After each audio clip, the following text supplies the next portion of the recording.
Gahini Gaide, and I just love saying it's nice to be here. My name is Aaron Birdbear in the Ho-Chunk language. It's been exciting. Our university has taught Ho-Chunk on and off for the last few years, in addition to Ojibwe. We're about to teach 3 indigenous languages at a university. So exciting. We're going to teach Menominee, Ho-Chunk, and Ojibwe for a brief period of time. That's always exciting. So I just want to say hello, and I'll turn it over to my colleague Omar to introduce himself. Bonjour. Bonjour, Nietzsche Kano Amagnidog, Bonjour, Indinaway Magnidog, Ogajiash, Indigenous Kaz Gema, Omar, Polar, Jaganashimung, Muadi, Dewagish, Mingwen Jabayani, Nungam Dash and Dayan, Oma, O, Chodinang, Madison, Nijnakade, Gema, Gan Yogama, Gema, De Jope, Ho-Chunk. Minuasago and Danano Kioma o Gabe Gandasa Wigamigong UW Madison. So I just want to say thank you all for joining us today and for inviting us to come share with you on land acknowledgements and land grant universities and just to have a conversation. My name is Omar Polar. I work in the Office of the Provost and in the School of Education as the Indigenous Education Coordinator. And like Aaron, I wanted to start with one of the indigenous languages of Wisconsin, and in this case, Anishinaabe Moan, the Ojibwe language.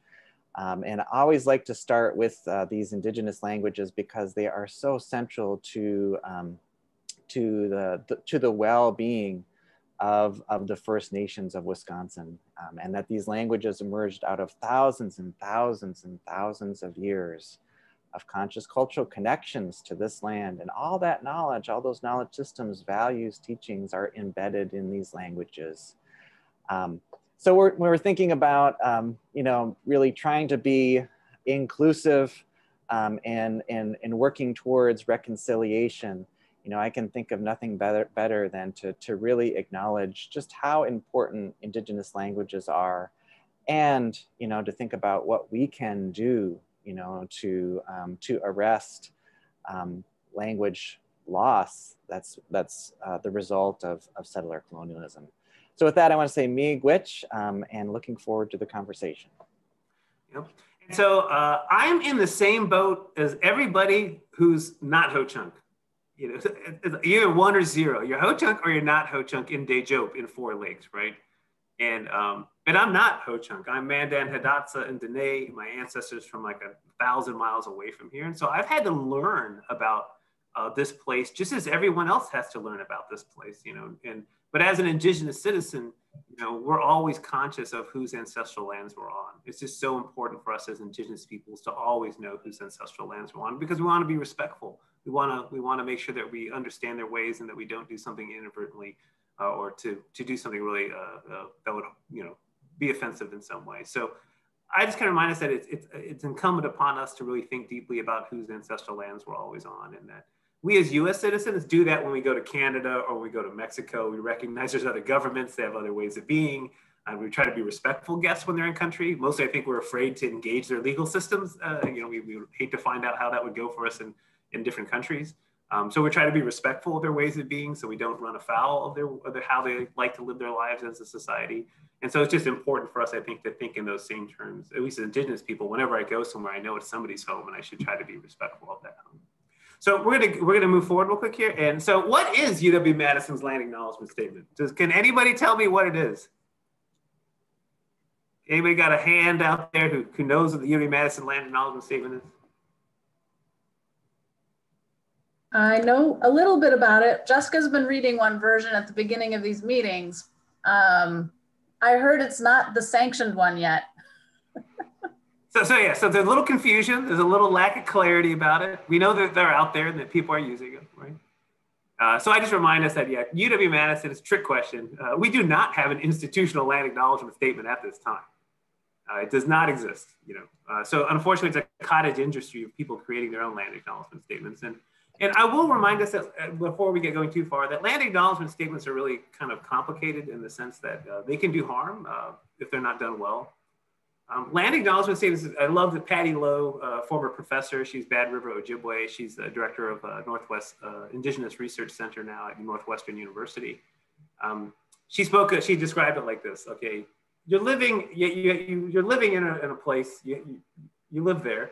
Suddenly you're forced to have a new roommate. This new roommate is forced to move in with you, and you're like, okay, I have a roommate now. That roommate steals your laptop, and that roommate says, I'm going to keep this laptop, but I'm going to acknowledge that I stole your laptop by putting a certificate on my wall that says I have your laptop.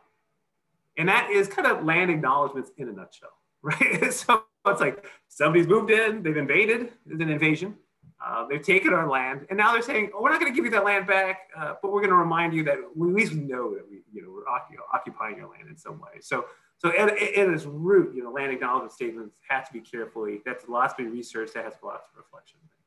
And so I just kind of remind us that our shared future, right, in the nature of horrors of vacuum, and in the absence of clarity about a land acknowledgement statement, people have gravitated toward the our shared future heritage marker. But it is not, and it was never written or intended to be a land acknowledgement statement. It is a kind of historical, highly researched kind of thing that's designed to illuminate kind of the interruption of knowledge of how we understand this space. That the Ho-Chunk who lived here for so long had a great interruption. And that interruption was very violent. And we haven't quite healed from that violence yet to really kind of have a thoughtful conversation or discourse about understanding this place in a really meaningful way. So I kind of remind us that our shared future was really kind of, in some ways, acknowledging the great disruption of indigenous knowledge, indigenous stewardship of this place. And so it is meant to educate us in that way and is not intended to serve as a land acknowledgement statement.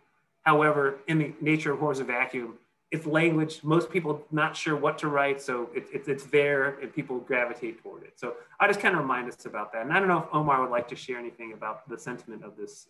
Yeah, sure. Yeah, what Aaron says is right. That we have to be really careful about land acknowledgements, and they can do harm, but they can also be really important and meaningful steps forward. It's really about how we think about, what their purpose is, how we use them to create meaningful learning opportunities for ourselves and for others, and to think about, as we're going through the process of creating a land acknowledgement, really, really deeply considering what the action elements are. What do we want to see come from this? How are we going to address the past, but think about what we can do differently in the future. And our shared future, I think, does have many elements of a good land acknowledgement, because when we were writing this, we really wanted to create it and develop it in such a way that it would be a meaningful learning opportunity for our community. And that really every element, every word in this statement is meant to be considered, is meant to be discussed, is meant to be interrogated. And hoping that it provides sort of a framework for our community to kind of deeply engage with this story, with this story that has been really erased from our community, for 170 years since the Treaty of 1832. There's been this process of erasure that we've all engaged in. So hoping that this is an opportunity to really provoke the deep learning that our community needs to engage, and that deep learning is necessary if we want to that truth telling is necessary for us if we want to move towards reconciliation. Another aspect of this that I think is you might find in a good land acknowledgement is while it's not stated, there's an action element to our shared future. That the Chancellor made a commitment to the Ho-Chunk Nation, that teaching and learning about this statement would take place across campus. And that there have been folks, including the Office of Vice Provost of Teaching and Learning, that's created a grant program. There's different units across campus that are working to integrate this. So again, a really important part of land acknowledgements is the work that happens, you know, the action that happens out of them. I think for me, one of the reasons that I was concerned about this being used as a land acknowledgement is because, you know, we're dealing with some really, really painful histories here, you know, unresolved trauma, you know, and that the last thing that I would want us to do is to just flippantly, casually, you know, without any thought, read this and then move on, you know. And so I think that's, for me, one of the reasons that, you know, that I'm concerned about it becoming a land acknowledgement, because we really have to put work into it. And, you know, when we write our own, you know, when we write our own, it demands us to really put thought into it. And so that's another reason, you know, I think, you know, spending the time to write your own land acknowledgement can be an important step in our process as a campus. So we take a little switch here, and we're gonna walk ourselves into why we feel so compelled to do land acknowledgements today. Like, there is a compelling kind of force out there saying, if we don't do it, you know, our series, our forum, our project, you know, it feels incomplete. And so there's in this kind of moment of equity in the United States, it's really exciting to see people engaged in this way and thinking in this way. But people are just like, well, I'm not sure how to cobble it together. You know, I haven't been provided a lot of education on Native Americans. I'm even afraid of saying American Indian or Native American, because I might say the wrong one, who knows. And there's a whole story about that. You can ask me that later. But I will say, as you kind of look into, you know, this, you know, why land acknowledgement statements, you know, it just kind of reminds us of the kind of work we have to do to understand this place, just as I've done as an Indigenous person, not of the Western Great Lakes. Right? So here we go. We're just taking a quick look through why we might want to do land acknowledgement statements. So let's see if we can get this to function again. Back here. There we go. Lots of Indigenous people, right? This continent was full of Indigenous people in really powerful nations, really powerful confederacies, really just amazing work. And so this is just one snapshot in time from the 1760s. And in the 1760s, we can see all these different wonderful Indigenous nations and communities thriving, deeply connected to the land. Their languages, their cultures reflect their intimate connection to the environment, the understanding of the environment around them. And so we just see this beautiful place. And this was the kind of a riverine travel map. This is actually a trade map showing the kind of waterways as the highway systems. You can see the dotted lines that kind of represent how you might get around the Western Great Lakes in the 1760s as this fur trade economy is exploding. And they're going to radically reshape the Western Great Lakes. But this is just a reminder. If you went forward 100 years, you see different Indigenous people in this space. It's just one snapshot in time. And the conscious cultural connection piece is really important. You know, if we look pre-settlement, even the word settlement always gets my goat. You know, I'm like, okay, if people lived here for 12,000 years, I guess they didn't settle it. I guess they just kind of, you know, traipsed around it. I'm not sure what counts as settlement in the views of colonizers. But settlement is like, you know, the Indigenous peoples have lived here, the Menominee have lived here for 10,000 plus years. You know, they live by a compact with nature, is how President Gary Besaw described their relationship to the living world. And in this compact with nature, they created one of the most biodiverse places on planet Earth, because, you know, their idea of respect is respect for all living things, plant or animal. And in harvesting these plants and animals to sustain ourselves as humans, we had to create the best environments for all living beings to thrive, so that the grasses, the seeds, the birds, all these animals that have super high quality of lives as we were having high quality of lives. And so in stewarding this place with a compacted nature, they made an incredibly biodiverse place. In stewarding the southern part of Wisconsin, where we are with lots of fire ecology, they created oak savannas and prairie systems. And so I just kind of remind us of stewardship. You know, the map we see on the left is pre-settlement, which kind of informs like, that's just how nature is. If nature was left alone, it would create this map. And that is entirely untrue. This is an incredibly human created manifestation here that's tied to these values of a compact with nature. So I just remind us of how long peoples have lived here in the environments and ecosystems they created through their compacts with nature. And unfortunately, many of these ecosystems are no longer here. The oak savannas are extinct. A lot of the prairie systems have been interrupted. So just kind of remind us of the beautiful bounty of nature here. And this conscious cultural connection to place. Like this map on our left is kind of meant to symbol like, this is wilderness. This is just, you know, but no, it's a value system in play that over thousands of years have created this environment. And then indigenous languages just remind us of our deep connection to these spaces. The top right corner is just all the indigenous language descriptions of how they refer to the Mississippi River. So we see all these different languages. We see the indigenous language place names of the Western Great Lakes in Ojibwe. We see similarly the headwaters of the Mississippi River in the blue map in the corner with all the indigenous language names of those places. So all these places were known. The value systems that indigenous people have and their connection to these places kind of are reflected in the names of these. Omar could illuminate us, and we could probably talk about these maps for probably about 2 hours with Omar, but we don't have that time to discuss that today, but it's super exciting. So I just remind us that, conscious cultural connection to places reflected in indigenous language because of their deep connection to the environment that's allowed them to be such successful and thriving societies. And so here we get to settler colonialism, right? That settler colonialism, the United States, Canada, Australia, New Zealand, were all chips off the British colonial bloc. And as former British colonies, we all enact very similar kind of processes and procedures for dealing with the indigenous societies in these places that are being colonized. And so settler colonialism, just a reminder, is the goal is replacement. The organizing principle of all settler colonial societies is replacement.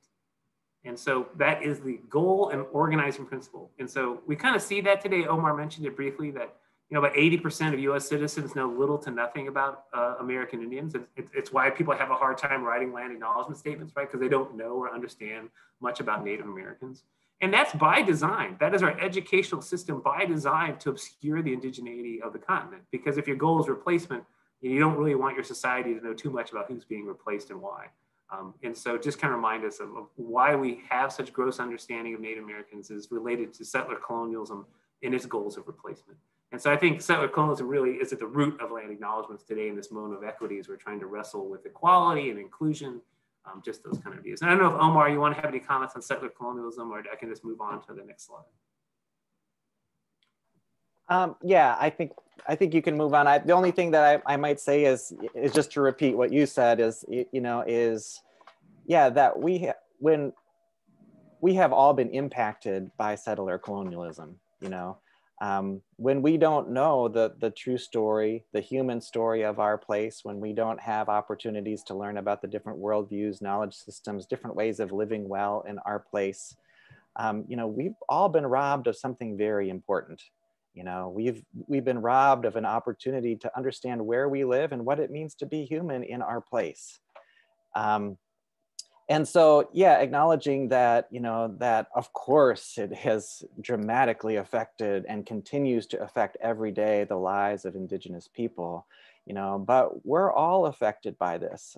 And our institutions, as Aaron was suggesting, our educational systems, UW-Madison, have participated in settler colonialism, that it's not a historic event, it's an ongoing process. It's an ongoing system and process, and so the question is, how do we make that visible? And what can we do to begin to interrupt that ongoing process?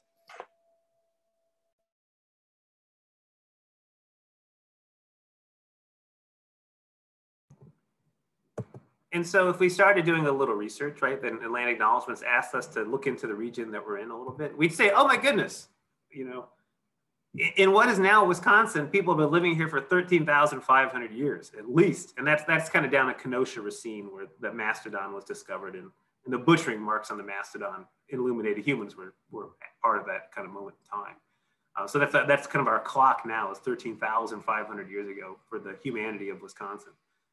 But if we look at this map, UW-Madison and the state of Wisconsin, 1848 forward, literally represent the last 1.4% of the human experience. So kind of settler colonialism denies like 98.6% of the human experience in some way, right? And we're just focusing on the social and intellectual achievements of Europeans and European Americans, and not highlighting the kind of lived lives and societies and contributions of Indigenous peoples and nations. So just how new we are. We are super new in this space, right? We're just the latest tip of many people who call the Four Lakes home. But I just kind of remind us, we have some research to do. And I just kind of remind us, on the very end, kind of where the letter I and timeline starts, That's when the effigy, the conical and linear mounds start being constructed. So people are always like, ooh, conical linear mounds, so old. We're like, that's only the last 25% of you. There's 75% of the story is pre-mound builders, right? So there's just a huge, deep story of humanity to celebrate here on our campus. Reminding us about, how quick dispossession happens. This is 82 years in American history in this map, 82 years. And so indigenous nations have to respond to this radical change happening to the environments in them and their nations and peoples, whether it's through violence, relocation, subjugation. Internment camps, just a reminder, are kind of known today as reservations, but we know reservations served as internment camps because in popular movies, the spy movies in particular, if it's FBI or CIA agents or something, they go, oh, that agent's gone off the reservation, And so we kind of see that settler colonialism and the constrainment and oppression of Native peoples in contemporary lingo today that people throw offhand, not recognizing, oh, if you're an indigenous person off the reservation, that's a bad thing, So it just kind of reminds us about this kind of quick dispossession that happens along the way, and that we're trying to understand how to explain that as a democratic society. This map reminds us that Native Americans are the Achilles heel in democracy. We're the Achilles heel in democracy. We're in unresolved and unreconciled conflicts of invasion and dispossession. So just something we have to work out. And what it looks like, the processes of removal and violence, ethnic cleansing on a continental scale happens with the passage of the Indian Removal Act.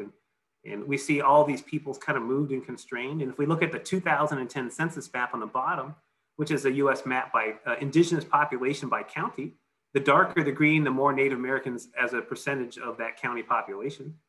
So we can kind of see, if we look at Wisconsin, we can see some of the reservations up north very clearly on our map. I can see Menominee, I can see the Bad River and Red Cliff in the north. I can see the reservations in the county map. And so it just kind of reminds us that incredibly violent processes and forces reshaped indigenous lives, particularly here in the Western Great Lakes and the southern Western Great Lakes through this removal process. So the Indian Removal Act said every indigenous person east of Mississippi had to be relocated west of Mississippi. And we see the outcome in the 2010 census today where Native Americans live from that process. And then it happened here locally, So the top is the story of the Potawatomi, the failed ethnic cleansing attempts against both the Potawatomi and the Ho-Chunk here in Wisconsin. You can't fight a guerrilla war against indigenous people in their own forest. See Vietnam, right? Very hard for us to do. So with the forests of the North, the United States had a hard time penetrating to do these types of activities. But in the southern open spaces, it was a little easier for the United States to engage in ethnic cleansing. And so we see both the stories of the Ho-Chunk and the Potawatomi. And shockingly, the Potawatomi are among the most distributed Native American peoples today because of removal. They, all over the place. See a map going down to like Mexico or something. It's just incredible displacement of indigenous peoples. A couple indigenous nations from this region did go to Mexico thinking it was better to be part of their governments than the US governments. So there was a migration of the Kickapoo and Potawatomi to Mexico, thinking that working with their governments would be a better advantage for their citizens. So just kind of sees that this incredible processes are local too, right? So we have the Ho-Chunk and the Potawatomi both have these very difficult stories, as well as the Oneida, Brotherton, and Stockbridge and their kind of relocation from the eastern seaboard into the Great Lakes. And it just reminds us of that settler colonialism. When you think about it locally, we see it reflected in the original motto of the state seal of the state of Wisconsin. So here we have the model of the state seal for 1 year. It was a territorial seal and became the state seal for 1 year. And the motto is civilization succeeds barbarism. And we see a graphic novel in the seal where Europeans or European Americans are coming in from the east or the right frame, and an indigenous person holding a bow and apparently looks like a feather is on their head is heading out of the frame west via, there's steamships that were deporting Ho-Chunk peoples out of the state of Wisconsin. And we see a terraforming of the region into farmland. I mentioned those the ecosystems of the oak savannas and prairies getting transformed through agricultural development and the deforestation of Wisconsin. So Wisconsin was deforested 100 years ago for the creations of Chicago and Milwaukee. So these great environments that shaped indigenous culture through thousands of years of engagement get incredibly interrupted when treaties are signed and the stewardships of land shifts from indigenous peoples to Europeans and European Americans who, with a capitalist system, are going to look at the land in a very different way than a compact with nature, right? So just kind of, and I don't know if Omar would like to comment anything about this particular seal. Sure. Well, I'll say that, again, back to the Our Shared Future statement, that that it's a call and hopefully a commitment, that we all make to really understand what this history looks like, what the history and the story of Ho-Chunk, of forced removal, but also, and more importantly, Ho-Chunk resistance to forced removal resistance, what that looked like, and that Ho-Chunk people, were repeatedly removed, and not from, some distant place, not from other places here, not only from other places here in Wisconsin, from the isthmus, and when you look at this seal, it's representing the territory, but it very well could be representing the isthmus itself. You see the territorial capital, and the lakes could either be, Lake Michigan and the Mississippi River on the west, or it could be the isthmus here, Lakes Monona and Lake Mendota. And that Ho-Chunk people were forcibly removed from the isthmus. 1840, a group of soldiers are, camp overnight near Lake Mills, and the next morning they conduct early morning raids on Ho-Chunk people here, not long after that, they're back. They come back over and over and over again, so, how do we understand that history, and how can we move to not just understanding the history, but understanding the Ho-Chunk story? Not just our story, not just the non-Ho-Chunk story, but the Ho-Chunk story of what their ancestors accomplished and why, and just think of everything that those people must have went through, to come back from the Great Plains. Just think of how important this place must have been to them, for them to undergo and endure that, so many times. And so that learning that story is, I think, really important for us as a community. Because it's one of the most, beautiful stories of a love for place that you will hear anywhere, to think of everything that they went through, for this place, and to think about their responsibilities for this place.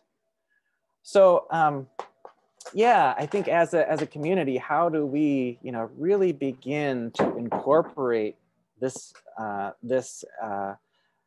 throughout the story that we tell about this place, and how are we telling and incorporating this in our teaching and learning across campus?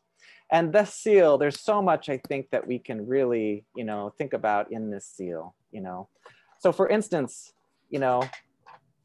how was, our community founded in this, this philosophy of white supremacy? We can see it here, Civilization succeeds barbarism. Who's the barbarian in this? Well, it's the native person, right? Native people were seen and have been seen as less than human. Do those who are considered less than human, do they have stories worth remembering, worth sharing? Do they have knowledge worth remembering, worth sharing, worth perpetuating? So how does this connect, with how little we know about Ho-Chunk people, about the story of our place? This is the philosophy out of which our institution is founded. To me, it's no surprise, that, with this as the foundation of our community, that Indigenous peoples have been excluded for so long. How do we begin to address, the foundations of white supremacy, of settler colonialism in our institution? And together, how do we systematically counter it? And I think that's the place where we're at right now, where we've got this great opportunity to think together how we're going to do that. And, if we think about indigenous land in Wisconsin, as that blue map showed us, the United States acquiring the indigenous land, the mechanics of the Morrill Land Grant Act say the federal government now has surplus land. It bequeaths that land to state governments, who then must use that land to sell, rent, lease, make it productive to then used as a permanent endowments for institutions. So the Morrill Act funds of 1862 that were distributed to various land-grant universities across the United States are still held in perpetuity in those institutions' financial kind of ways. And we still receive less than, I think, $10,000 of revenue ourselves as a land-grant institution for our indigenous lands. But this just shows the indigenous lands, the indigenous peoples and nations of the Western Great Lakes, how their land funded over 30 universities across the United States. So it's not just us. I mean, the indigenous land of Wisconsin goes all over the place in terms of how people are getting hold of this land. And I always joke, in order to get a land gift, where did that land come from? Did you pluck it off the land tree? I don't think so, but and then we look more locally, Wisconsin, here are the parcels of land from the 1862 Morrill Act that are tied to our institution in particular. So our territorial kind of acts are somewhat tied to the Ho-Chunk, but the 1862 Morrill Acts are tied to the Ojibwe and Menominee treaties that we see on this map. So, we are directly connected to indigenous land dispossession as an institution through the Morrill Act land parcels that we received and still generate income off of today. So just kind of a reminder about that. And I don't know if Omar wants to speak to anything about kind of indigenous land dispossession or how that land is now connected to higher education. Well, yeah, I think whenever we deal or talk about land, we have to think about our relationship with indigenous peoples, and so the problematic part of the land grant is the land because, the land was acquired, through violence-backed treaties. Treaties are so important for all of us to think about. Treaties are the supreme law of the land, and that they're not just important for indigenous people, they're important for all of us, and that we are all treaty people. And for us, it's the Treaty of 1832. The Treaty of 1832 is really, for all practical purposes, the founding document of our community, because without that treaty, there's no Madison, there's no UW-Madison. None of us are here today, at Day-Jope, without the Treaty of 1832. We're here, and so we know that treaty is still active. It's still alive. It's still, it's still legally, considered valid. So, how can we begin to, to really acknowledge treaties and what they mean for us? And their role in the violent dispossession that indigenous peoples face and the realities in the world that we live in today.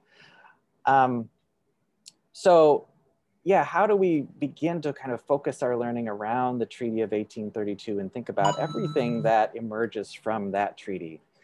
I've heard people say that treaties are the most important day in any community because it marks the specific moment in time when the human relationship with the land goes from a kinship relationship to a property relationship.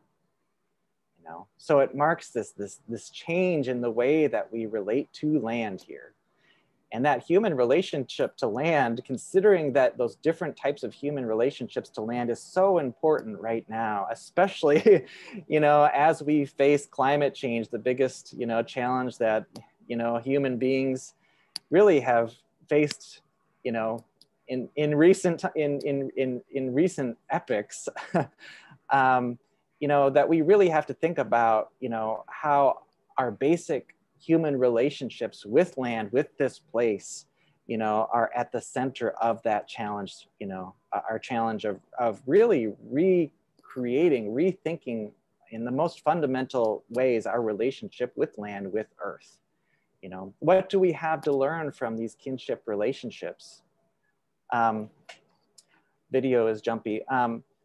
And so, yeah, how do we learn from that? And what do we have to learn, from the forced removal that happened here? The Treaty of 1832 begins, it's the first treaty with the Ho-Chunk following the Forced Removal Act, and it begins, their decades of forced removal from Wisconsin. there are so many learning opportunities for us just by thinking about our place. And so that's also one of the intentions of our shared future, is to encourage that.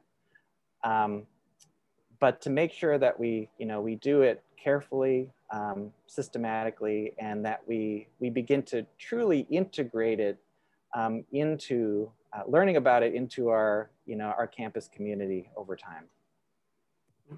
So Omar said, land acknowledgement, concern, reconciliation, if done well, can cause harm if done poorly. And I apologize about those 3 wiggly lines. This was originally a PowerPoint in like a different 4x3 format. And so when you convert it to the widescreen format, the slide has this weird little, it was supposed to be on the right side of the slide. Now it's kind of the 3/4 across the slide. So just ignore that little wiggly line. So yeah, just reminding us, if we do them well, it can serve reconciliation. It can serve kind of our relationships in some way. If done poorly, it can cause harm. And if we're doing something that we don't really have a commitment to, it doesn't have an action component to it. It doesn't ask us to do something. How does this inform our work? What am I supposed to do with this sense, and how do I put it into my work in some way? And so it's just reminding us that if they just are just saying the statement that people read all the time and they kind of become desensitized to it, and it doesn't have any component of other than just saying, oh yeah, I have your laptop, see you later. That's not going to serve us very well,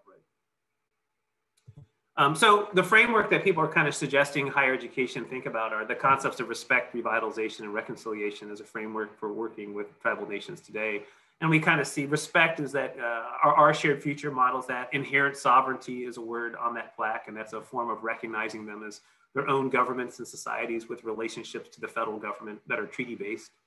So respect is kind of understanding our treaty-based history, knowing a little bit about the indigenous nation, because there's a lot of information about any indigenous nation in the public domain, whether it be in books, articles, the internet. Revitalization, kind of thinking about the forces that really dramatically impacted people. Shocking, most people don't understand this, but indigenous languages and cultures were illegal. They were criminalized under US law with the express purpose of destroying them until I was in 2nd grade. So when I was in elementary school, the United States said, oh yeah, maybe we shouldn't try to destroy all indigenous language and culture. Maybe that's a flawed idea. Maybe Native Americans won't be as successful with this idea of assimilation that we've embraced. That maybe their languages and cultures are their assets for strength.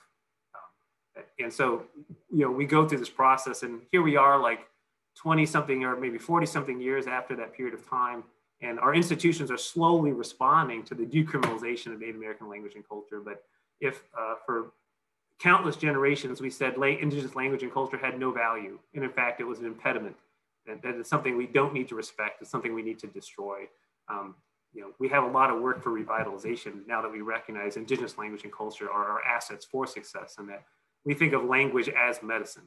That, if every indigenous person could reconnect to their indigenous languages, we'd lead healthier lives. We'd be healthier people. So this notion of revitalization is just really important for us to engage in, knowing the kind of violent processes that have dramatically impacted Native American peoples, whether even from living in their homelands or even being able to practice their traditional customs and ways of being. The United States did its best to interrupt and eradicate American Indian knowledge and the transmission of indigenous knowledge. So we have some reconciliation work to do, right? If we want to heal and learn more. Indigenous nations and cultures are excited about anybody who truly and sincerely wants to know them. Anybody. If you want to know us, then we want to know you. And so how do we get to this place where we can build these healthy relationships with one another so we can understand different perspectives about this place? So I just kind of remind us, here's a basic framework for thinking about ways we can engage Native nations. And the photo on the left was Indigenous Peoples Day, a plaque given to the Ho-Chunk Nation before it became a more standard practice to have an Indigenous Peoples Day. So these small acts of acknowledgement, serve reconciliation in different ways. And personally, we can practice respect ourselves, the same kind of concept. We're going to understand tribal sovereignty. We're going to understand the local history in some way, shape, or form. We're going to understand they have a different worldview than we do. Relationships, short-term relationships generally don't benefit Indigenous communities very much. So long-term relationships is preferred. So how do we build long-term relationships based on trust and reciprocity, and that everything we're doing is going to enhance them as it enhances us as an institution or individual doing research, instruction, or service. So there always should be a reciprocal component to it, and responsibility that whatever information might be shared with us, that we're going to be very good stewards of that, information, because some of that cultural information can be sensitive, or tribal information. And so we want to be responsible actors whenever we're engaging Native American culture in some way. And I don't know if Omar wants to add any piece about the kind of individual practices we can do that kind of help us move toward respect, revitalization, and reconciliation. Well, I think one of the really important first steps is what you all are engaged in. And that's learning. We really have to do our homework, you know, and that it's very hard to be respectful, have relationships, you practice reciprocity, be responsible. If you don't know about, you know, the people, the communities that you're working with. And so I think we all have, you know, an effort to try and learn, you know, ourselves, but also I really think that we need, you know, our institutions to support that learning. You know, we have a lot of, as peoples, we have a lot of unlearning to do, you know. So we have to really think about, you know, just to center ourselves, to think about, you know, who we are, what we know, what we don't know, and approach that learning with a great deal of humility. That Indigenous knowledge systems, you know, understandings of the world, of what it means to be human, can sometimes be very different, you know, than Western knowledge systems, you know. And we have been flooded with so many stereotypes, misunderstandings, you know, that sometimes it's hard to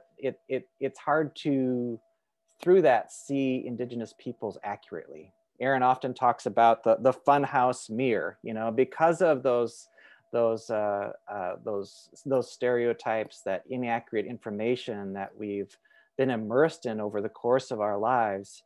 You know, we're not able to accurately see and understand Indigenous people. So, you know, how can we approach, you know, learning with humility, with cultural humility, you know, and how can we sustain that learning over time? And I think that's where our institutions play a really important role, is helping us sustain that learning. Because it really is a lifelong learning process for all of us, you know, and I am one of the biggest learners. You know, I am learning every day something new, you know, about Indigenous peoples. You know, I am a tribal member, you know, at Mole Lake Sakaugan Chippewa community, and every day I am learning something new, you know. So I encourage you all, you know, to, you know, take those first steps in your lifelong learning journey. And I promise you that if you really, you know, thoughtfully engage in that journey with humility, you will be transformed by it, you know, and you will, you know, you'll think differently, not just about this place, but, you know, what it means to be a human being in this place. So I know we're about 15 minutes out from the end, and I know you have more in your presentation, but I just want to acknowledge that we're coming up on time, but please keep going, and we'll just keep monitoring the questions in the chat. Sure. Yeah, I responded to a chat, and as we're a learning community, right? And I've had to learn this stuff, and I've made plenty of mistakes, more mistakes than you care to know, and I've had a lot of lashings about it. And you take your lumps, and you're like, okay, I had to learn something new. And but the ways, so you can always ask me anything. You'll never offend me. I'm impossible to offend. I'll untangle whatever question you have, and that's my role. And I'm comfortable trying to do that. And I understand that most people don't understand Native Americans well, because our education system was designed to produce just that outcome, a lack of understanding or awareness of Indigenous people. So if you wanted an action statement or something, how you could, you know, take your land acknowledgement and make it have some sort of connection to the priorities and needs of Native peoples. We have a strategic plan for working with Native nations in some core areas. Relationship building was important for them, educational pathways for Indigenous peoples, improving our Native American campus climate, the experience of Indigenous peoples on our climate, research with Native Americans, not about Native Americans, but co-developing research agendas with Native peoples and nations. The environment and natural resources are important, language and culture and health. So you think that a lot of areas are important to indigenous peoples. And so if you think about writing a land acknowledgement statement that's discipline specific and makes most sense for people in your field, does it intersect or engage with the priorities Native nations have shared with us? And maybe we could say, hey, oh, I'm in environment. Maybe I can think about how my land acknowledgement statement will include the indigenous concerns or love of the environment in some way. So just kind of thinking about there are priority areas that we intersect with. An example, just remind us, UW-Madison has offices in all 72 counties. So, an institutional statement is going to have to be inclusive of the entire place. We have 6 different languages from 3 different language families. So we have incredible diversity of indigenous culture in this place. And so trying to remind our people about the great diversity and amazingness of indigenous nations in some way. So we have to account for that. And so I'll let Omar explain briefly just a draft statement to give you an example. And we'll just finish with this example, at least in our talking time between Omar and I.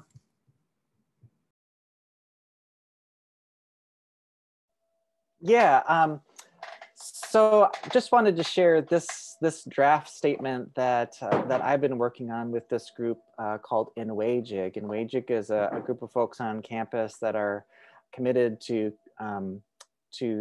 raising awareness and supporting indigenous languages here at UW-Madison. And we were thinking about whether we wanted to do a land acknowledgement, and so we put together this draft statement. And I just wanted to share this with you as an example of something that I was involved in writing. So you can see that maybe some aspects of what might make what you might want to consider in your land acknowledgement, but also to show that I'm using this, we're using this as a learning opportunity, that the process of developing a land acknowledgement is maybe the most important part. And so for this, UW-Madison occupies Dejop, land inextricably connected to Ho-Chunk people and their sacred language since time immemorial. So, of course, we're focusing on, for us, that we are physically here on the isthmus, at Dejop, and acknowledging that, that there's a different name for this place, the Ho-Chunk language, and the importance of Ho-Chunk, the Ho-Chunk language, this Ho-Chunk relationship with their language, that their language is so important to them that the language isn't named after Ho-Chunk people. Ho-Chunk people are named after their language. That's how important it is to them, but also just the centrality of indigenous languages, for all the communities. And then we're sharing the different, names of the indigenous languages, the actual names for these languages in the languages themselves. And we're working on indigenous language. We spend a lot of time thinking about it, but we had to go and learn all of these different names,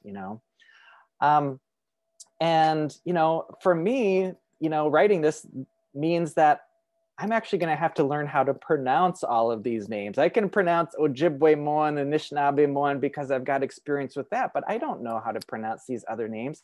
This is going to require that I spend time to learn how to accurately pronounce each one of these. And to do that, we've collected, recordings of all of these different words, and we're going to make those accessible. We're going to have a supplementary resource so people can learn more about this statement, and they can actually listen to these words and hopefully learn how to pronounce them themselves. And then the end, languages are key to the past, present, and future well-being of indigenous nations. Collectively, we share an exigent responsibility to arrest language loss due to settler colonialism. So this is the part where it's like, here's our responsibility. Here are the types of actions that we need to take. We need to work to arrest this loss and really, pointing out what's responsible for this loss. This loss is due to settler colonialism, that we want to support revitalization efforts. So how are we going to do that on our campus? And how can we do that? How can we support community-based revitalization efforts? The supplementary resource that we're going to provide is going to have examples of how to do that and different ways to donate, money or other ways to support revitalization efforts. And how are we working together towards this big goal of seeking linguistic justice for Indigenous peoples? So just wanted to show that this is an example of, that they can, your land acknowledgement doesn't have to be generic and really shouldn't be generic. It should be specific to who you are, what is your role? What are your responsibilities? What are your relationships with Indigenous peoples?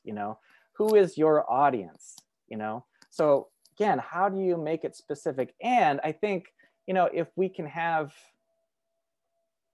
I think having multiple statements is good, because so often when these are read at the beginning of events, they can become stale, and we can begin to not hear them, and I think hearing different, very specific statements can maybe help us keep that from happening.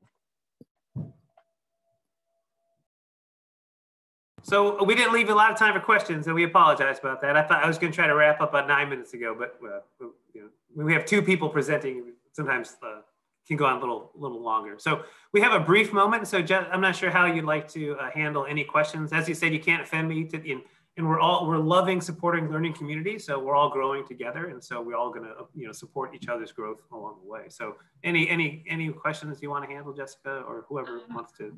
Yeah, so I just first and foremost just want to thank you both again for coming and sharing this with us. This is fascinating and enlightening and so important. And I think there's a lot on all of us to go and seek out information and learn. So I'm so happy that this was a baby step toward that. So thank you.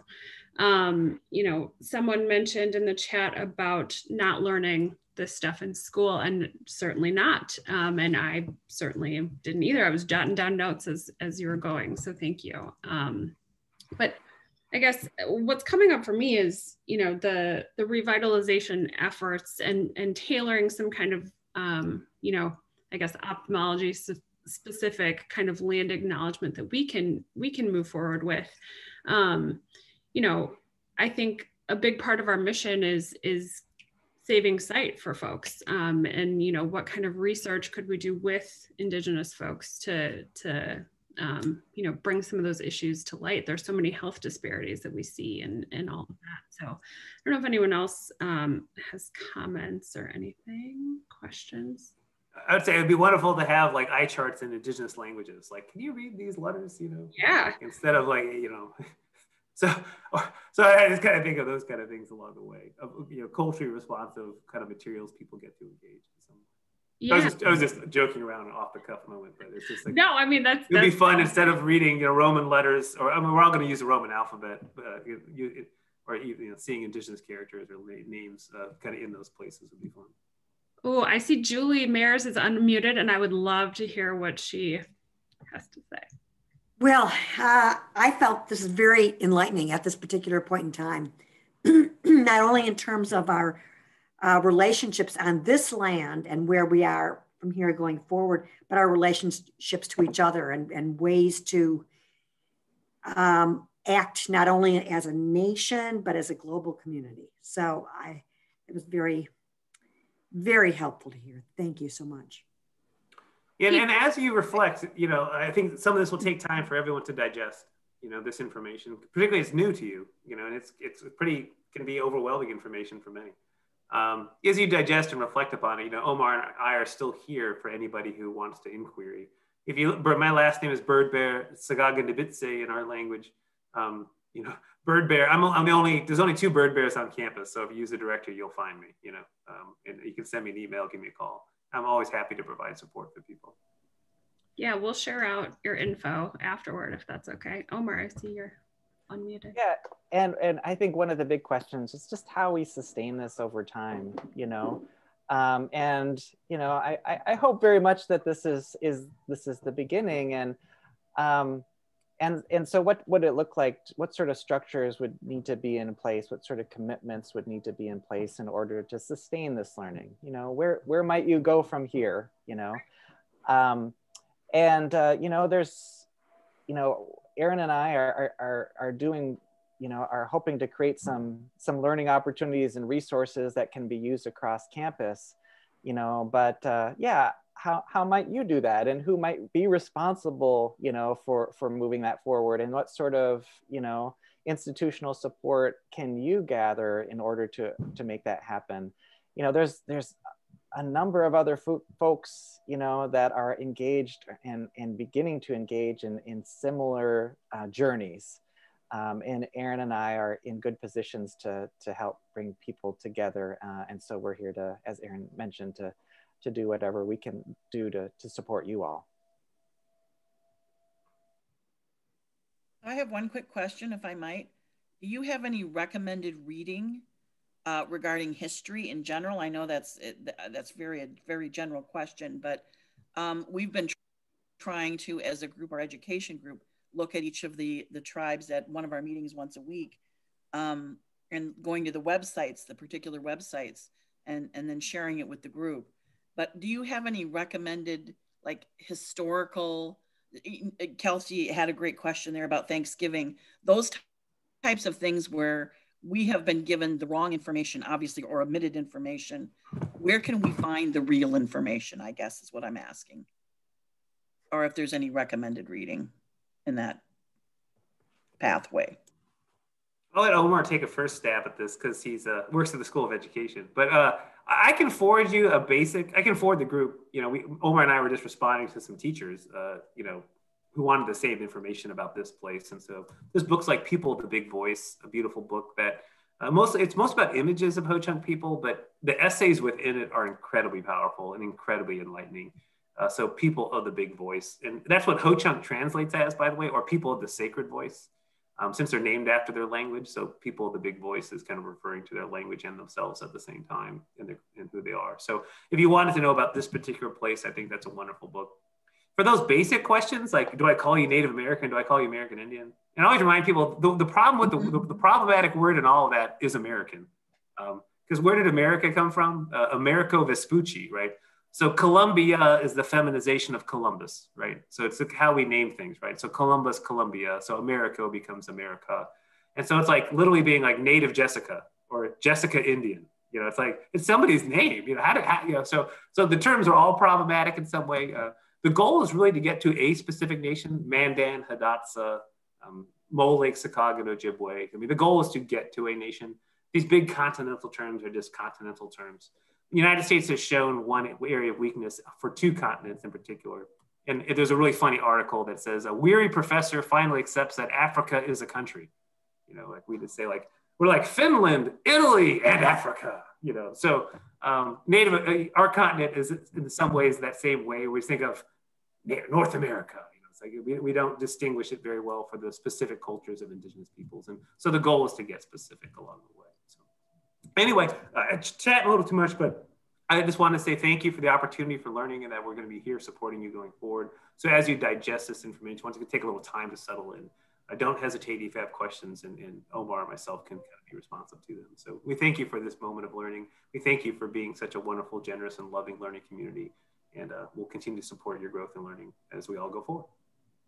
Thank you so much. Thank you so much. And if there's any lingering questions in the chat, we'll grab them and send them your way so you can respond to folks directly, if that's okay. Thank you everyone for coming today. Thank you, Erin, and thank you, Omar. Incredibly wonderful presentation. Thank you. And for folks who want to stick around and continue chatting, we have a little bit of an open forum after our hour-long meetings. I don't know if anyone else wants to stay, but we'll be here on the Zoom in case you need anything. So feel free to drop off if you're done. Otherwise, you can stick around and we can chat. And I can hang for a bit. So if anybody would like to have more questions, you know, I'm able to hang for a little while. So I'm happy to answer more questions if people have them individually. Or if this is like an ophthalmology focused discussion, you're like, no. Displacement and optic nerve. And I'm like, okay, maybe I should leave. That's for grand rounds on Friday mornings. Yeah, I wore glasses, so I had to go to my appointment in February coming up anyway. So I've been thankful for the ophthalmologists who've helped me, you know, correct my vision since I was an adolescent. Very good. We did have one question in the chat, and I see Tatiana still on here. Tatiana, do you just want to ask? Yeah, I just wanted to ask, you talked about a lot about our learning, but I'm always thinking how to translate our learning to policies. And the reason I asked about the language is, so I come from Ukraine originally, and I would say probably about 40–50% of my country during the time of the Soviet Union did not speak Ukrainian at all. And after the collapse, it was a very difficult transition. But until they started changing all the signages across the country into Ukrainian, that transition did not speed up. And now I would say probably 95% of the population speaks Ukrainian only. So that's why I'm thinking if there is any conversation on campus, how to change the policy of signages and kind of educating all of us on the language of Ho-Chunk. And maybe if we're going across the state where the other campuses are, they could be in other languages as well. So that's the question I had. Yeah, Omar and I are part of the the Committee on Native American Campus Signage. I always want to say it backwards. The Committee on Native American Campus Signage. And so Indigenous placemaking is still kind of one of the priorities we have, because we think about the learning opportunity it presents for everyone. The Ho-Chunk originally gave us the name Wonkshik-Homikla for the name of what became Daejope Residence Hall. We're a place of learning, and housing felt, for whatever reason, that Wonkshik-Homikla was too hard to learn. And like a place of learning can't learn things. We had a mayor named Chesledich at the time, and we could learn that apparently, but we can't learn Wonkshik-Homikla. So it's just kind of, we're on a path to try to think about ways to showcase Indigenous knowledge through Indigenous language. And places like the University of British Columbia are really models for us, where they have over 30 Indigenous language placement signs around their campus. And so when the Ho-Chunk wanted to name Daejope Residence Hall Wonkshik-Homikla, and we said too hard, we really lost an incredible opportunity for learning. Because Wonkshik-Homikla is the name they call Lake Mendota. And it's a story about the animism and the spirit of Lake Mendota. And so they're giving us a gift, connecting us to this body of water in the ways that their worldview kind of understands that body of water. And we said, oh, that's too hard to learn. It's a lot of weird, it's not how we say things, And so it's just that kind of knee-jerk resistance we often have. And then unfortunately in our campus, it turned into policy. We didn't get that name. We asked them for an easier name, and they gave us Daejope instead, the Ford Lakes, what they've always referred to this general area. So I just kind of remind us of how powerful there is in language names and how they illuminate the worldview. And so the University of British Columbia and other places are leading the way. Canada, it's easier because they're already a bilingual nation. They're French, English for everything. So adding a third language, not as difficult. Whereas us, it's the debate of English only, and people are like, telling people to, speak English only to mostly Spanish speakers usually face that type of persecution in the United States. And we Indigenous people are like, English is a European language too, so it's like, I guess one European language is better than another in the eyes of it. I don't understand how that works on our continent exactly, but so there's that kind of resistance to, people feel it's an assault on kind of somehow the nation in some way. And really it's an opportunity to learn deeply. And so I just think Indigenous languages are incredibly powerful, and hopefully we do find a way to teach about these languages and what these words really hold for us in learning. And unfortunately, we lost a good opportunity for learning, and we recognize now, okay, we got to be better. We got to think this more deeply about how we can advance the understanding of this place, particularly because Indigenous peoples and their cultures have such unique connections to this place that we don't understand yet, and would likely benefit from knowing in some way. So I don't know if Omar would like to answer anything in regards to that. Just one additional thing is that, our Committee on Native American Campus Signage is beginning a process to hopefully develop a handful of Indigenous language signage on campus, one that represents each of the 6 languages. But my hope it would be that would be the bare minimum, and that I think it would be so powerful to see these languages, the use of these languages normalized across campus. And yeah, I think we need something, a real, a broad broad-based effort across campus to help us make that happen. And that we need, you know, I think we need some exemplars. We need some different departments who are really leading the way, you know, modeling kind of good, you know, good action. And so, you know, if that's something that you are all interested in and thinking about, you know, about Indigenous language signage, you know, we'd be happy to talk, and I think it would be a really significant contribution to campus and, you know, our effort to begin to normalize the use of these languages. You could have a motto in Ho-Chunk about ophthalmology. It's like, one world, many lenses. You know, it's like, right. It's how we see and understand this place, right? Yeah, Jessica stepped away for a moment. Oh, she's back. Hello. Yes, I think this community I feel very fortunate to be part of, and there's some openness and bravery here that might lend itself to that. We're sort of, they haven't told us to stop doing this yet, and we've been getting a lot of people here in this meeting and having uncomfortable conversations. So yeah, stay tuned. Jess, I'll hand it back over to you. Yeah, I was just gonna say, yeah, we'd be. Your area is about vision and seeing, you know, so surely you of all people have the clarity to see this type of learning in ways that other people might not have that framework for investigating this type of learning, right? Vision, sight, comprehension, all like that.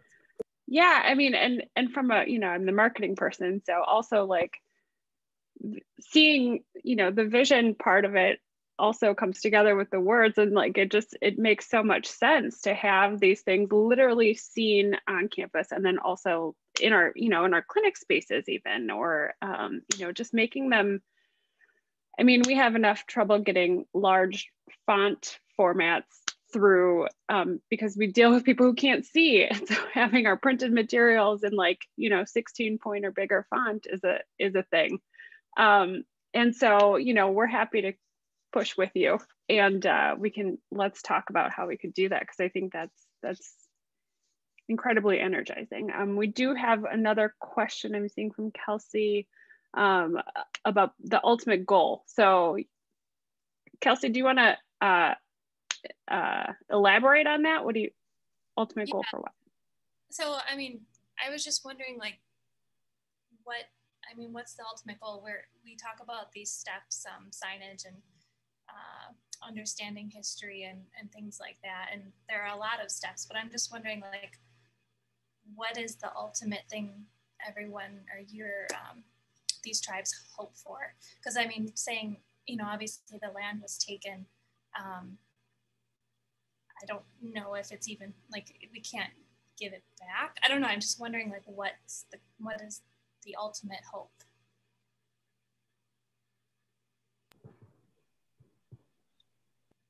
Omar, do you want to go first? Or do you want me to go first? What do you want to do? That's a big question.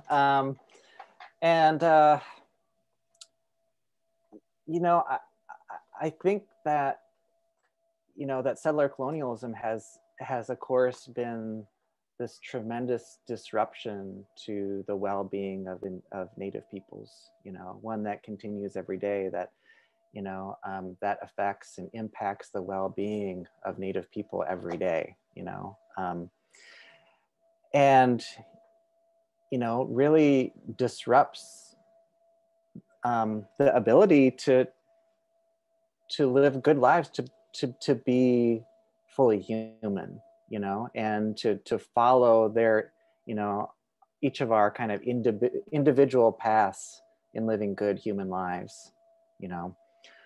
And so I mean, I think that would be one ultimate goal, is how do we create conditions so people are able to pursue their unique gifts as human beings, you know, and for Indigenous peoples to fulfill their unique responsibilities as human beings. You know, how are they given opportunities? I think I've heard it called relational sovereignty, you know, to practice and carry out their unique responsibilities, you know. So that would be one really big piece, right? You know, is how do we create those conditions? You know, how do we restore right relations, you know, in such a way that will allow for that, you know? And I think that, you know, you're right. I mean, we're in this place together, you know, there's no turning back, you know? And the question is, you know, how, you know, that reconciliation isn't really a process that Indigenous peoples need to go through. It's a process that the rest of us, you know, have to go through, you know, and for restoring right relations, that means that we have a lot of work to do, you know, in order to understand, you know, who we are and the ways that this process, you know, shapes all of us. And I think that through that process, you know, that we all have a really important opportunity to, I think, as I mentioned before, to think differently about what it means to be human, you know, to an opportunity to really clearly reflect on the worldview, this, you know, that Anton Troyer says, you know, that we all, you know, we're all in fish bowls, you know, we have 360-degree vision. We can see clearly all around us. We can see everything except the bowl, you know, and so how do we make visible our worldview, you know, and how do we interrogate that worldview? And then how do we respectfully begin to, you know, learn about these different knowledge systems that provide very different ways of being human, you know? And so I think that is an opportunity too, you know, to really transform who we are as people in this place, you know, so we can think about our responsibilities to one another, you know, to think about our responsibilities to land, you know, to think about our responsibilities and fulfill our very important responsibilities to future generations, you know. So to me, that's the big, you know, that would be maybe the biggest thing is like, how do we transform who we are as human beings? Because it's so needed. It's so needed right now, especially at this moment in time. Thank you so much for answering that.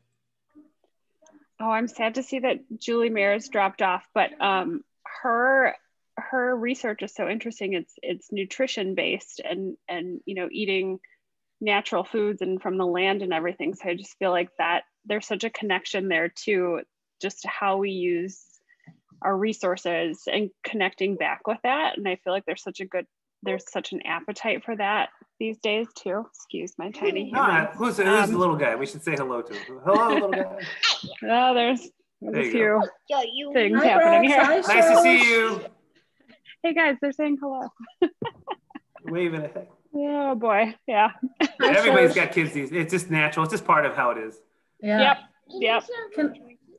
We could model indigeneity. Like when we have kids around, we just let them be kids. Like it's amazing to see how Native Americans gather with children compared to how other societies like trying to constrain and like, please don't be a child right now. Can you not be a child? You know, and Indigenous people are like, no, that's how children are. I'm like, take the children out of here. Can I, one thing, Omar, what your thoughts were reminded me is,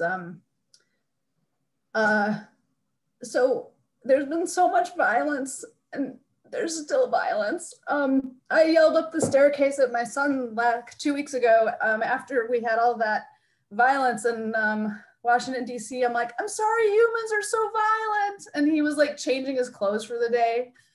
It's like, it's okay, Mom, it's not your fault. And I'm like, I know. And so, Omar, what you're reminding me of is how do we extend respect and dignity to each other? And it is really step by step. Sorry, it's just, it's really hard. So Kelsey, thanks for asking that question because each person is trying to go on their path, in my opinion. And people, you know, what I was gonna say without crying was there's a bunch of recent neuroscience that shows that the pain of exclusion is similar to the pain of physical pain. And being not seen and not heard is incredibly alienating and hurtful. And Omar, that's what you were talking about a little.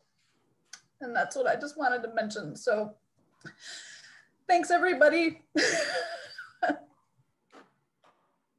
Yeah, thanks for those wonderful sharing. You know, it's so much, there's so much suffering in the world right now.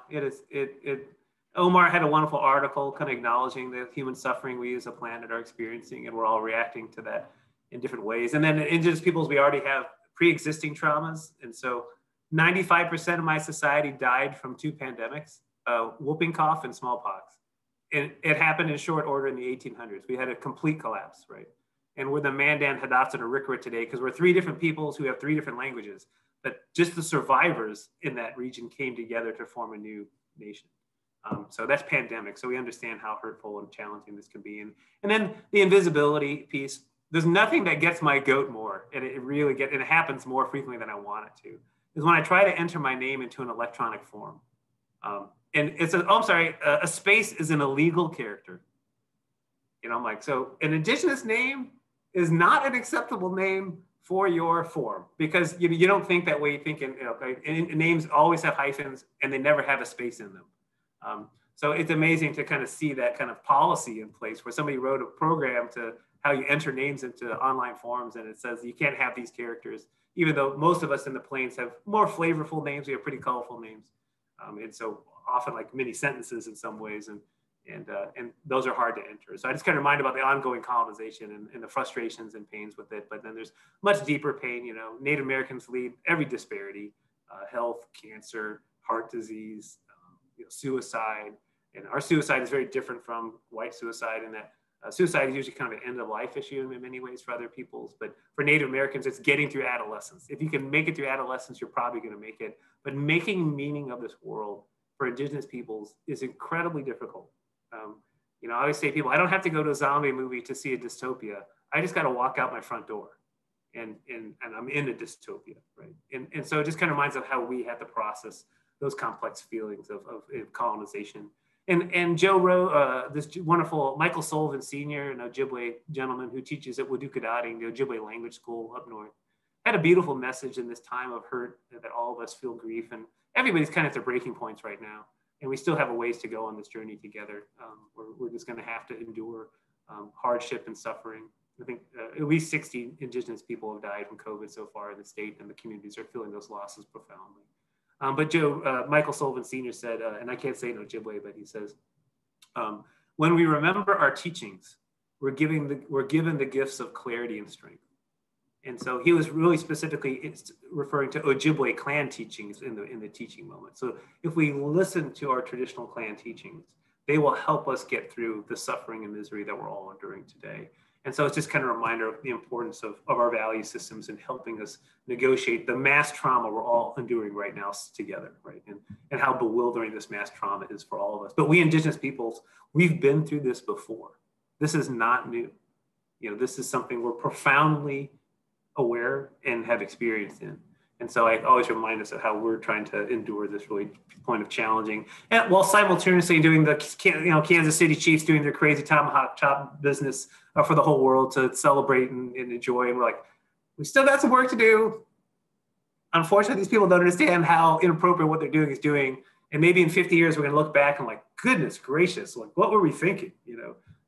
And so I just kind of think of, we still have growth and awareness. And unfortunately, we're only, my generation, I'm the first generation of recovery and renewal without our cultures being, criminalized and destroyed. And so it takes institutions a long time to change course from being that of subjugation and destruction to being that of facilitation and revitalization, right? So that's the ask of institutions today. Can you flip that switch from the expectation to this new one? And there's a lot of puzzle pieces in the big bureaucracy or institutional, policies, to Tatjana's point, that we are chipping away at to make, now I'm mixing metaphors, right? But so let's make it more inclusive that we can have a space in our name. That's just one example of a myriad of examples of things that we can work on. So just Kelsey, to your point, I'm pretending we're all in the same room. I'm pointing over there because you're over there. And Omar, I don't know if you want to respond to that, because Omar, I'm like a bull in a china shop. I'm just loud and but Omar is an incredibly perceptive and sensitive person, and I really value Omar's perspective on many things. So, any response to the dialogue with Omar? No, just that I really appreciate it, and I appreciate emotion, and vulnerability, and I think that those are things that we have to figure out how to do with one another to really be truly present, with one another as we're figuring that out, I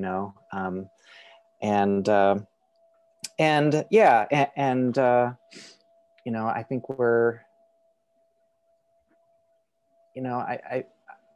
I feel like just together collectively, we're in a really important moment, a really pivotal moment, and not just that, the things that we do right now can, will have an outsized impact on future generations. I think what we're doing right now really, really matters, maybe more than any other time. When the Intergovernmental Panel on Climate Change says we have 10 years to transform our relationship, what we do now matters.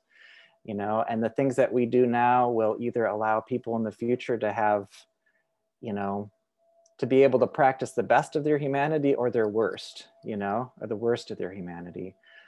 But also just that this moment is, that we have so much to learn, from this moment that we're in, and I think one of the biggest tragedies, would be if we don't take the time, to really deeply reflect, to feel, and to really think about what it means to be a human being, right? To be a human being right now, and how we need to be relating to one another and caring for one another,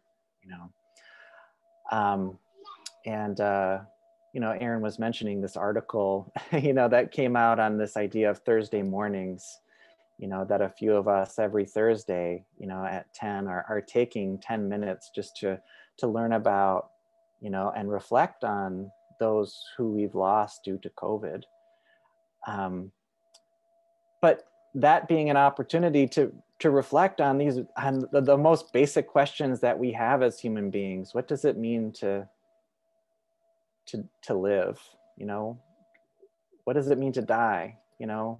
How do we respect death? How do we have reverence for life? That this is a moment that I really hope we just stop and we feel and we have those really basic conversations with one another, because I think if we can do that, we have a chance as human beings, but the question is how do we do that? How do we do that with one another? So anyway, thank you very much for sharing. Allie, I saw you had been unmuted before. Did you want to say something?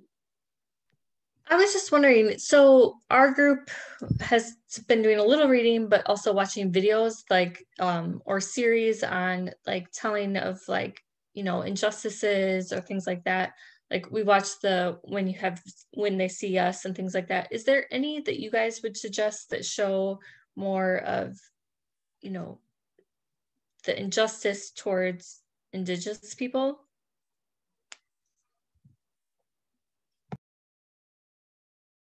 Can you ask that again in a second? I'm trying to figure out what part of injustice toward Indigenous people. Just in terms of it's just to help educate us on the different injustices that are happening around the world.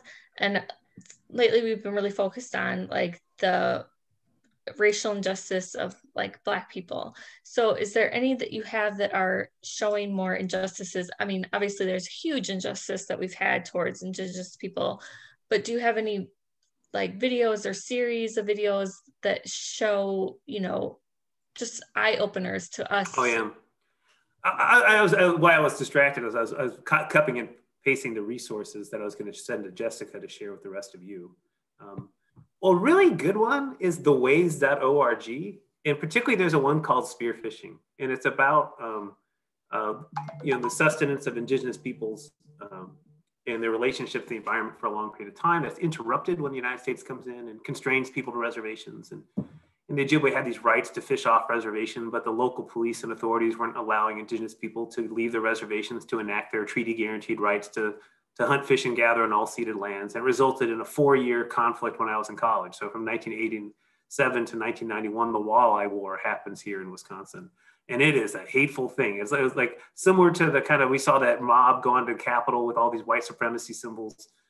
That was happening here in Wisconsin for 4 years when I was in college, in this treaty right. So what that did is it illuminated, that there is significant, not like, it's probably like 40% of the state at a minimum has anti-Native American sentiment in some way.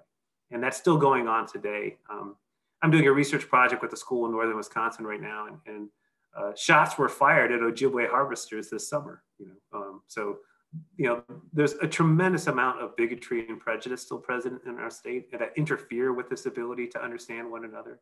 And so I just kind of remind us that some of those resources on justice and injustice, the ways in this treaty rights video illuminate how, despite this being law of the land, local authorities and the public are going to subvert the rule of law for their own kind of control of a space, like white supremacy control of a space, right? But through using the mechanisms of the law, we're a litigious society, Native American kind of law cases determine Indian law that we have today. They did a test case and they won in the court of law saying, oh yeah, Ojibwe had the right to hunt, fish, and gather. But it's a 5-minute video and it shows all this in vivid detail. You see the violence, you see the kind of misunderstanding. And it's just sad that, the justice here is we attempted to create a policy so that people would be educated about Native Americans in the state of Wisconsin, because it was very expensive to have the National Guard and police at all these violent sites happening throughout the entirety of northern Wisconsin during this period. So the amount of dollars spent just on policing during this kind of 4 years of violence in the state's like, well, we can keep spending money this way, or if maybe we educate our citizens about Indigenous people, we won't have these enduring conflicts that are very expensive for us.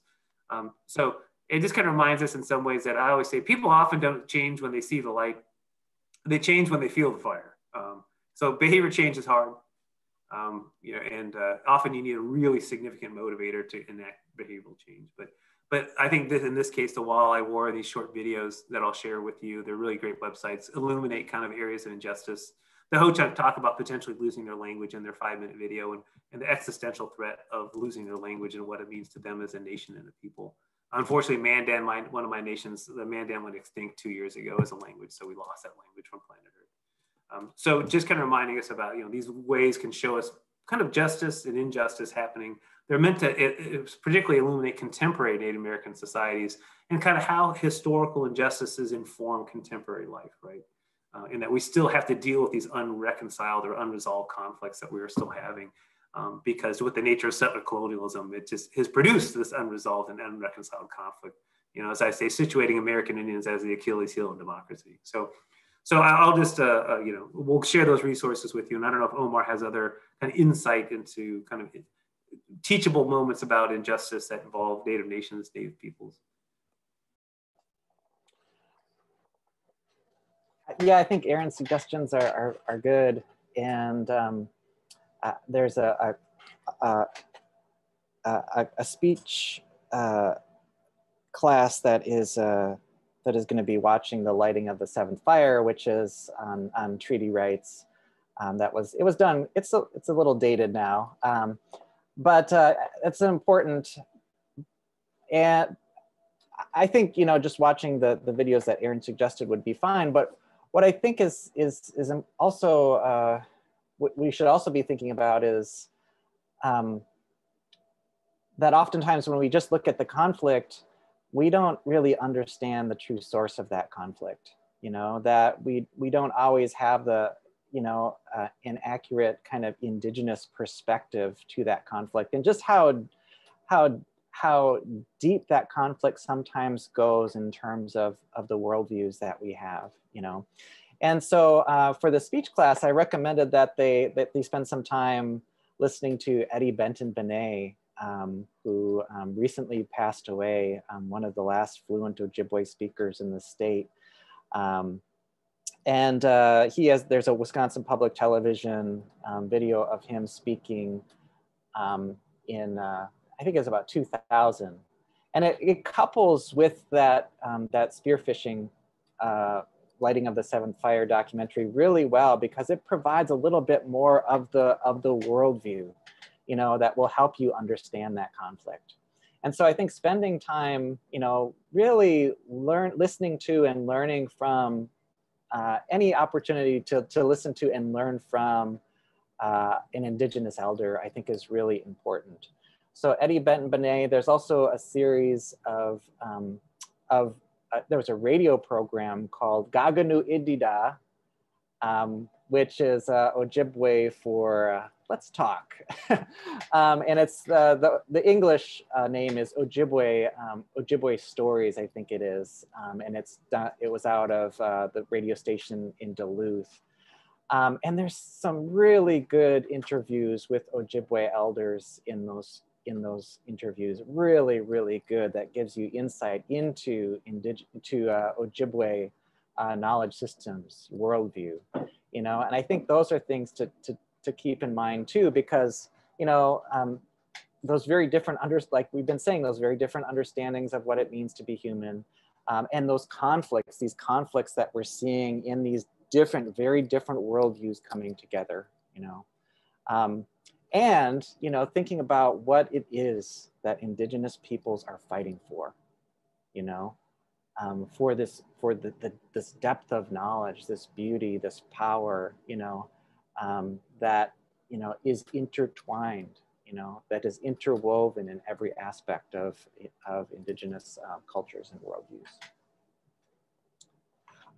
And then you could read books too. You know, this is The Heartbeat of Wounded Knee.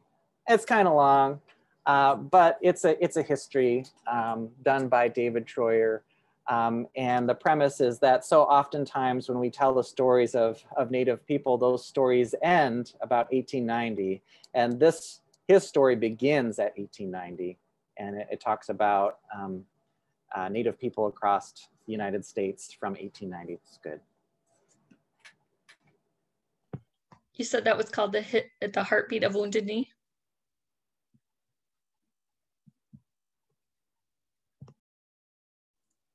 So we're taking notes, and I think it sounds like Aaron and Omar will probably pass along some of the resources to Jessica. So welcome back, Jess. Sorry, I was listening, but no, that's fine. So thank you for mentioning those, Omar and Aaron, also those other resources, and one framework to think about it too, right? Where are we now? What is the history to get to here? Because that helps me understand where we're headed. So I know we're wildly over now, and I don't want to take up too much more of your time, but gosh, this is awesome. Thank you so much, Aaron and Omar. Incredible resources we have here that I feel like most people don't even realize that we have. So thank you. Thank you all for having us. Thank you so much. Thank you so much. Thank you. You too. We'll send out that info. See you later, kids. Have a good day. Bye. Hug your people. Bye. All right. Bye.